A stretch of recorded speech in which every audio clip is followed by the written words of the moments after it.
सिर्फ बर्दाश्त कर रहे हो मुझे। तुम्हारे दिल में प्यार नहीं है अब मेरे लिए। प्लीज ट्रॉट, अपनी वाइफ के साथ वो सब कभी मत करना जो तुम्हारे सौतेले बाप ने तुम्हारी मम्मा के साथ किया। मैं ऐसा सोच भी नहीं सकता granny. We are the best couple. The best foolish couple. कोई भी फैसला लेने से पहले आप उन कर्जों के बारे में जरूर सोच लीजिएगा जो आपने मुझसे ली। उनकी लाइफ में कुछ ऐसा चल रहा है जिससे उनका घर टूट सकता है। Divorce paper? एक ही आदमी है जो कुछ कर सकता है, ठीक अंकल। आपने एग्नेस को तो मना कर दिया कुछ बताने से, पर आप मुझे नहीं कर सकते। वो आपकी दोस्त है,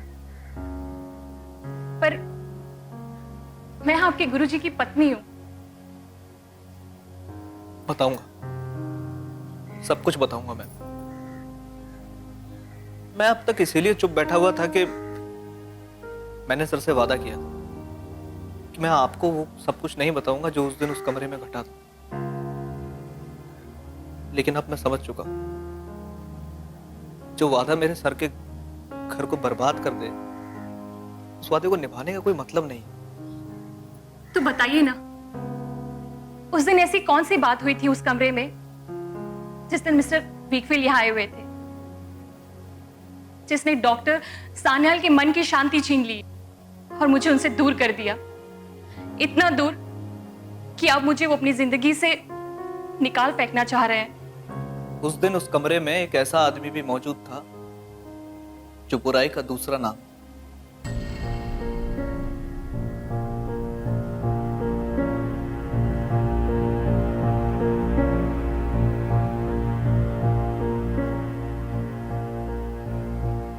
एक ऐसा सांप जो जहां भी जाता है अपना जहर जरूर फैलाता है। Mister heap? जी मैम, वही आपका घर बर्बाद करने की साजिश कर रहा है।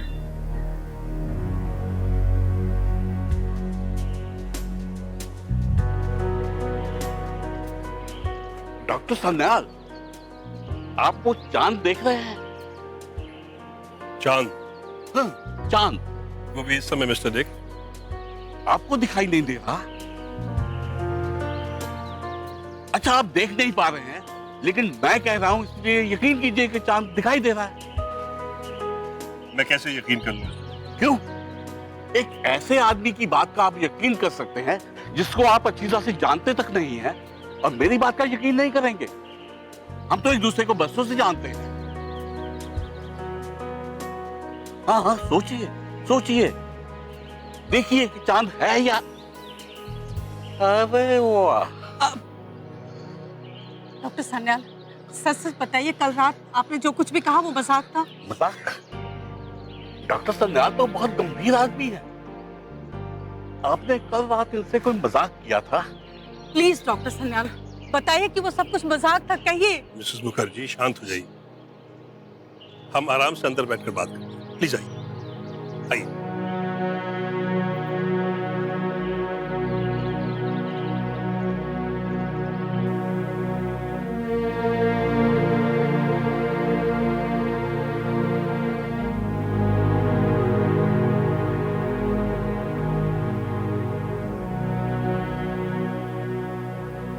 डॉक्टर सान्याल, कल रात भर मैं सो नहीं सकी। क्यों मिसेस मुखर्जी? कल जो फिल्म आपने देखी थी वो इतनी डरावनी थी कि आपको रात भर नींद नहीं आई? मुझे माफ कर दीजिए। आरती, ये तुम क्या कर रही? ये क्या बेवकूफी है आरती? माँ, ये मेरे और मेरे पति के बीच की बात है। अच्छा होगा कि आप कुछ ना बोले। तुम होश में तो हो? होश में तो मैं अब आई हूं।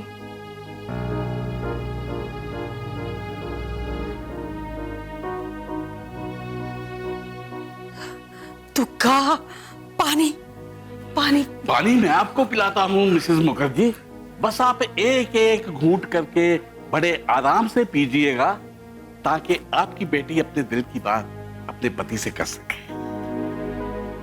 चुप रहने की और कुछ ना कहने की आदत हमेशा से रही है अंकल। मैं आज भी कुछ नहीं बोलती। पर उस हिप की बातों की वजह से जो इस घर में धुंध छाई है, उसे साफ करना जरूरी है। आई एम सॉरी सर, मुझे यही ठीक लगा कि आपसे किया हुआ वादा तोड़ दूं और सब कुछ सच सच बता दूं मैम को।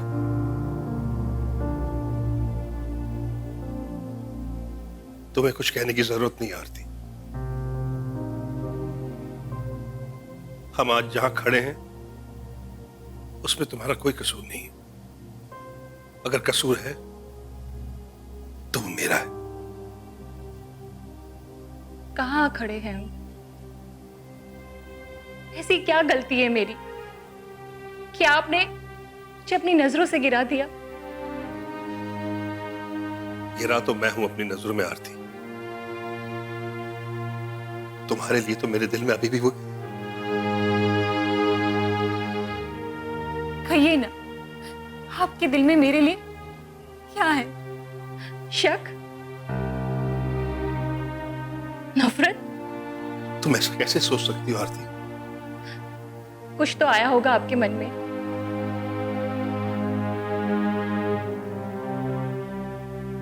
लगता है डॉक्टर सान्याल के पास कहने के लिए कुछ नहीं है, या वो कहना नहीं चाहते। पर मैं कहना चाहती हूँ अंकल, और आज मैं कहूंगी। मुझे ये बात कहने में जरा भी संकोच नहीं होगा कि नादानी की उम्र में मेरे मन में मदन के लिए फीलिंग्स थी, पर जैसे जैसे मैंने होश संभाला, उसकी सोच का घटियापन और उसकी सारी कमजोरियां नजर आने लगी, जो मां को आज तक नजर नहीं आई। पापा की डेथ के बाद जब मां ने हमारी शादी की बात चलाई, तो इसके लिए अपने आप को तैयार करना आसान न था, ना मेरे लिए ना आपके लिए। और आपके घर में आने से पहले मैं अपने आप को पूरी तरह तैयार कर चुकी थी। कुछ ही दिनों में मुझे लगने लगा कि मजबूरी में किया हुआ मां का यह फैसला मेरी जिंदगी में कितनी खुशी लेकर आया था।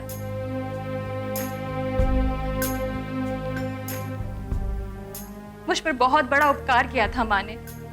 हर माँ अपनी बेटी को खुश देखना चाहती है आरती। पर उसके बाद आपने क्या किया? क्या किया? मां, क्या आप वाकई में समझ नहीं रही कि किसकी वजह से हमारी जिंदगी में जहर घुल रहा है? किसकी वजह से घुला है? मां, आपके चहेते मदन की वजह से। मदन?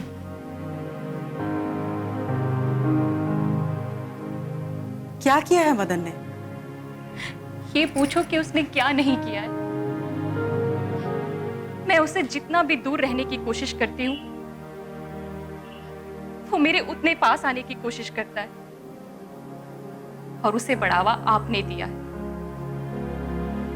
नहीं, शादी के बाद भी वो मेरे पीछे पड़ा रहा।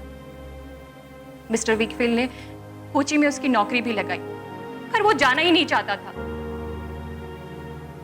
माँ, आपको याद है जब मदन कोची जाने वाला था,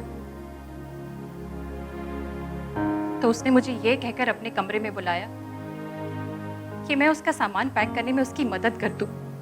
क्या मदद चाहिए तुम्हें मदन? क्या पैक करना है?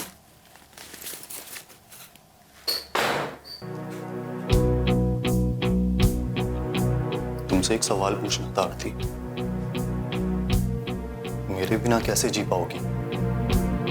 तुम्हें इस तरह की बातें मुझसे नहीं करनी चाहिए मदन। ये बात तुम्हें समझ में नहीं आती। तुमने मेरे साथ बहुत गलत किया है आरती, और वो भी किसके लिए? उस अंकल के लिए। तुम यहाँ से जाओ मदन, और प्लीज फिर वापस यहाँ कभी मत आना।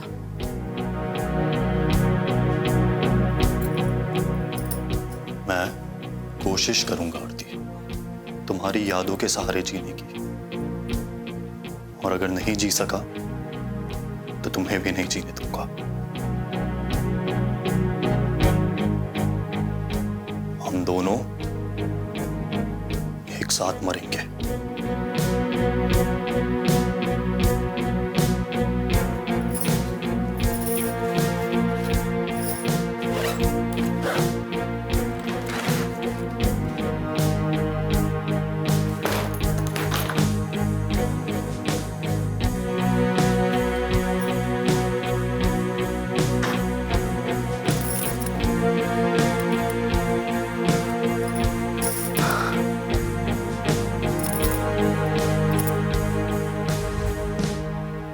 मदन जब कोची चला गया तो मुझे लगा जैसे मेरे घर से कोई काला साया हट गया। पर कुछ ही दिनों बाद मदन वापस आ गया। और मैं बेवकूफ फिर से उसे यहाँ वापस बुला लिया। आप अपने आप को दोष मत दीजिए मिसेस मुखर्जी। आपको थोड़ी पता था कि मदन आरती को परेशान कर रहा है। जैसे आपको भी पता नहीं था डॉक्टर सान्याल। कोची से आने के बाद भी मदन वैसी ही हरकतें करता रहा जैसे कि वो पहले कर रहा था। आपके कजिन रसोई में है। Distant cousin miss Weikfield.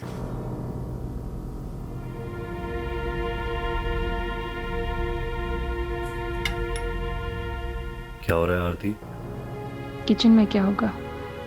तुम अंदर जाके ट्रॉट और एग्नेस को कम नहीं दो, मैं कॉफ़ी बनाकर वहीं आती हूँ। तुम कॉफ़ी पियोगी? तुम मेरे साथ ऐसा क्यों करती हो? मैं क्या करती हूँ? इग्नोर करती हो मुझे। मैं बस इतना चाहती हूँ कि तुम अपनी हद में रहो। ये मेरा घर है और तुम मेरे रिश्तेदार दूर के। ये बात भूलना मत। और हमारा पास्ट? तुम मेरा हाथ छोड़ो। वो मैंने उसी दिन भुला दिया था जिस दिन मेरी शादी हो गई थी, और तुम भी भूल जाओ। और अगर तुम नहीं भूल सकते तो मुझसे और मेरे घर से दूर रहो। ये बात तुम्हें मैंने पहले भी समझाने की कोशिश की, और मेरे हस्बैंड के शराफत का नाजायज फायदा उठाने की कोशिश मत करना। मैं नहीं चाहती कि मुझे उनसे ये कहना पड़े कि इस दूर के रिश्तेदार को मैं अपने घर में देखना नहीं चाहती, समझे?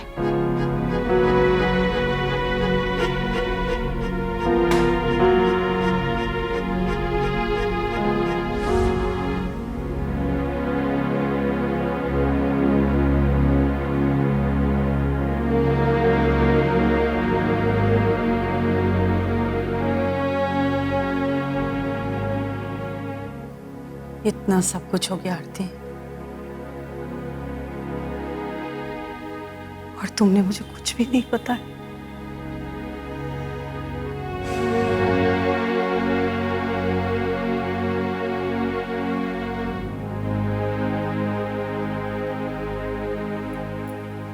मैं तुम्हारा दोषी हूं आरती। पता नहीं कैसे मैं हीप की बातों में आ गया। हाँ, हीप, ट्रॉट, ये उस थप्पड़ के लिए जो तुमने हीप को मारा था।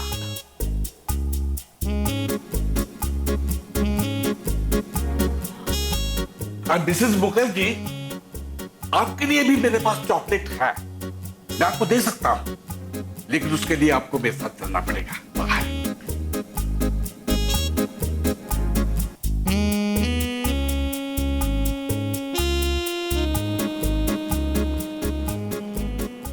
Thank you very much. Mention please, not Mrs Mukherjee. मुझे तुम जो सजा दोगी मंजूर है। बस इतना याद रखिएगा कि दिलों के फासले उम्र से नहीं होते। फासले तब होते हैं जब सोच अलग होती है। मुझे आपसे कुछ नहीं चाहिए, बस आपका प्यार चाहिए, बस आपका प्यार। मिस्टर डिक, मेरी माँ कहा करती थी कि एक बार बेटी का ब्याह हो जाए तो उसकी शादीशुदा जिंदगी में दखल नहीं देना चाहिए। ओह, आपकी माँ आपसे ज्यादा समझदार थी मिसेस मुखर्जी। आप सही कह रहे हैं मिस्टर डिक। तो आप यूं कीजिए, आप अब अपनी बेटी को उसके पति के पास अकेला छोड़ दीजिए और आप अपनी माँ के पास जाके रहिए। अब ऐसा तो मत कहिए। क्यों? उसके लिए मुझे अपनी माँ के पास जाना होगा। तो जाइए ना। सालों पहले उनका स्वर्गवास हो गया। मुझे पूरा यकीन है कि मिसेस मुखर्जी जितनी अच्छी माँ होंगी उतनी अच्छी बेटी भी रही होंगी, इसलिए उनकी मम्मा ने सोचा होगा कि मैं ऊपर ही ठीक हूँ। वैसे मिस्टर सान्याल और आरती दोनों ही बहुत भले लोग हैं। मिस्टर डिक, आपने उन दोनों के बीच की गलतफहमी दूर करके बहुत अच्छा काम किया। चलिए इसी खुशी में आपको घुमा के लाते हो। रीना, अरे वाह, वहां पे पतंग उड़ाने का तो मजा ही कुछ और है। ये बात।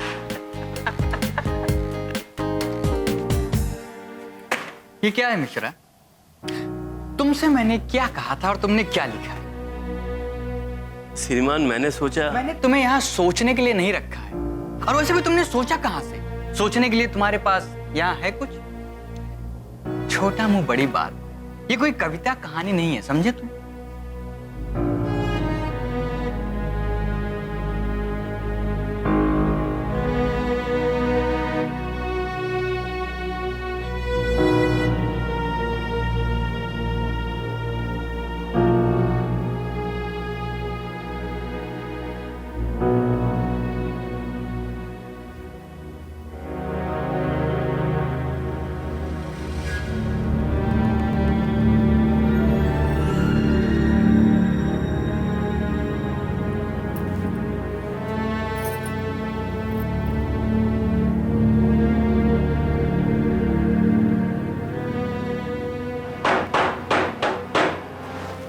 देवा रे देवा, किसी की नाव डूब गई क्या?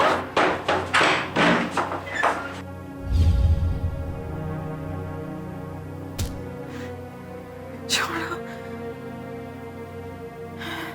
जाने दो।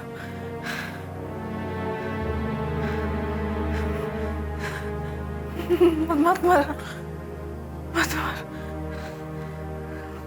बचाओ, बचाओ, छोड़ो,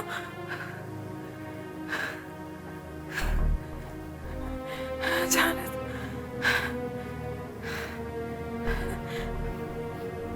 मत मारो।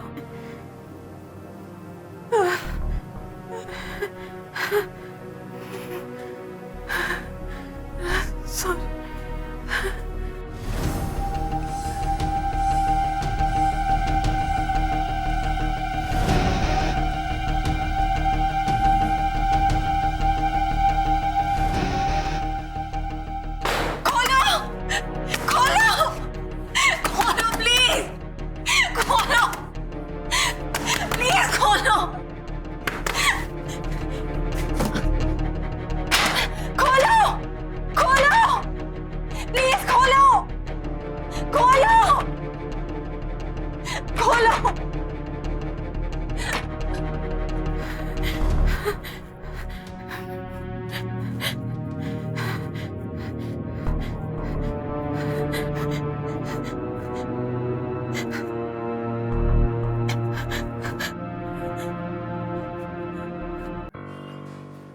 ये 2 लेटर्स बहुत ख़ास हैं डेविड, इसलिए मैंने अलग ही रखे हैं। ऐसा क्या है इनमें? ये लेटर मिस मरिया मर्डरस्टोन का है। मिस्टर एडवर्ड मर्डरस्टोन की नई वाइफ? वो तुमसे मिलना चाहती है। कब और कहाँ ये भी उसने लिखा है इसमें। पर वो मुझसे क्यों मिलना चाहती है? ये लिखा नहीं उसने, पर जाहिर है कि वो तुम्हारा नॉवल पढ़ रही है और ये अंदाज़ा लगाया जा सकता है कि उसके जहन में कुछ सवाल उठे होंगे जिनके जवाब वो तुमसे चाहती है। और ये खत जेम्स के घर से आया है। जेम्स? जेम्स का नहीं है ये खत। उसकी मदर? उनका भी नहीं है। ये खत मिस रोजा डार्टल ने भेजा है। वो चाहती हैं कि तुम उनसे जल्द मिलो जेम्स के घर में।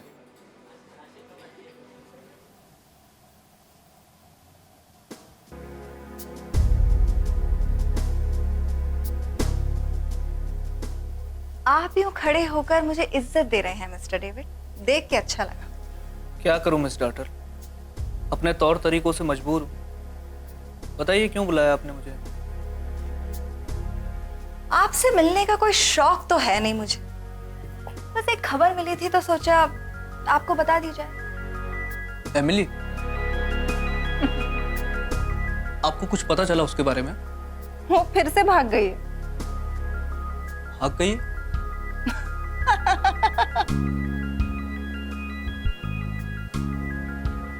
और इस बार वो जेम्स को छोड़कर भागी और अभी तक आई भी नहीं।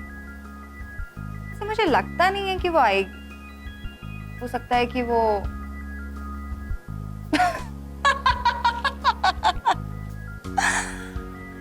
अगर ऐसा हुआ होगा तो आपको तो बहुत दुख होगा। मुझे क्या दुख होगा? क्यों? आपकी वो ख्वाहिश तो पूरी ही नहीं हो पाएगी, उसे तड़पा तड़पा कर मारने वाली। हाँ, उस बात का तो अफसोस रहेगा मुझे। तुम्हें बहुत हमदर्दी थी ना उसके परिवार से, बहुत नजदीक थे ना तुम उनके।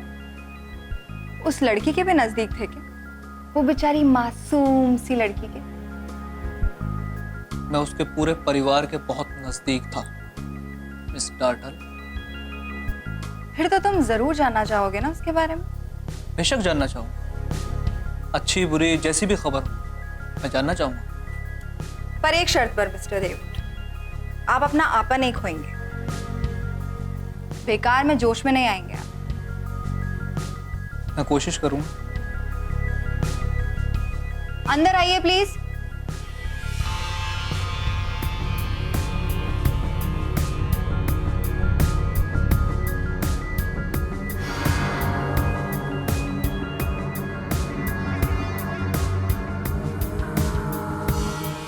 क्या कुछ हुआ था जब तुम जेम्स के साथ उस लड़की को लेके भागे थे? मैं मडस्टोन से तलाक लेना चाहती हूँ। तुम्हें क्या लगता है कि उसने डूबकर अपनी जान दे दी हो सकता है मैडम। बेटा तू कुछ बताएगी नहीं तो कैसे पता चलेगा तेरे साथ क्या हुआ है? आज तुम्हारी माँ जिंदा होती तो तुम पर गर्व करती। आगे लिखते हैं आपके श्रीमान हित।